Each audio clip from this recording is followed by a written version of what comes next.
Welcome to the third-party Transformer News for Retro Robot Radio for the date of March 13th, 2016. Alright, we have a few pieces of news to look at this week. First up is from Badcube. They have a veteran version of their War Dog figure, which is their version of Warpath. This one will be done with a new paint job to make it look a bit battle-worn and dirty. So if you like that sort of thing, that's a neat thing to pick up. It's limited to 500 pieces. We got our first in-package images of the recolor from Clonedroid called Blackshot. This is the winner of their fan vote for a new deco for their 6-shot figure. So it's an original character, but the same mold as their 6-shot. First in-package images of Dr. Wu's Only Human set have shown up, and it comes in a little cute tin with the 4 human figures of Ultra Magnus, Rodimus Prime, RC, and Springer. DX9 Toys showed off what appear to be just about finished versions of their Leia figure. This is their legend-sized RC. It looks like it's going to be coming with a little stand. I guess that's probably because she has pretty small feet and it's kind of hard to pose her. But since she's so posable, the stand will help her take you on to all different places you could place her, which is neat. And here she is compared to the deluxe figure. You can tell that these modern legends are really more scout-sized by old standards than legends figures, which I like the idea of scout-sized Autobot cars. Only problem I have with it is that they did end up giving her 3mm hands, I think, instead of 5mm, which all the Hasbro legends have 5mm hands, and Target Masters, whereas this one doesn't have anything like that. It does look pretty nice, though. DX9 also announced a 3-pack of Doombringers, which is a set of new releases of their Cyclonus, Galvatron, and Scourge figures. I think these are slightly different decos of the first release, so they're a little bit different. I do wish they would have given Target Masters to these versions, since the original versions didn't come with the Target Masters. Then one could have been Scourge, and one could have been, a sweep. It would have worked out real cool. New company called EDT Toys has showed up online lately with their first 2 product designs. One is a Stinger cassette, turns from mini cassette into a Scorpion. And another one is a cassette called Flinch, who is a mini cassette that turns into a Cobra. Now these are pretty neat. I'm told that they do plan to have a couple recolors of each of these figures. I think that Flinch is a Decepticon, where Stinger was an Autobot in their bios. We'll find out more about them later as they give us more information. We got some more in-hand images of the FansProject Browning 2 figure, which looks like it's getting pretty close to release now.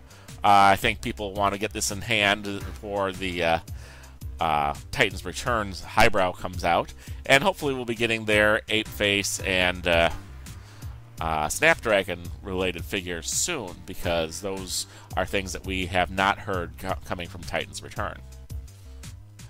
Hero Toys Maker has released images of their final version of their Smallest Tracks figure.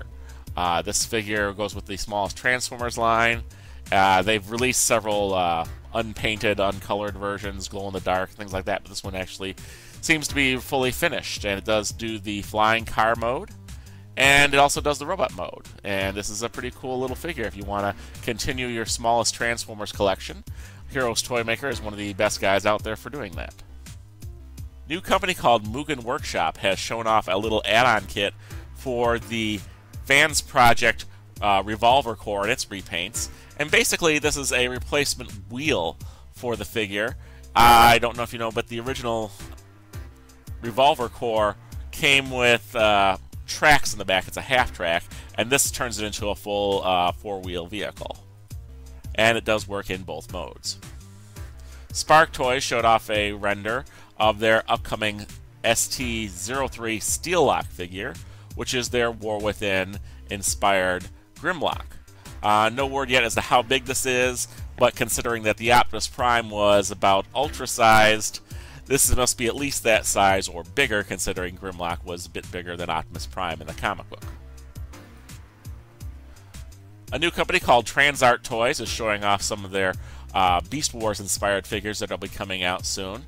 This is a deluxe-sized Optimus Primal, and it comes in both this color and in a Burning Convoy release.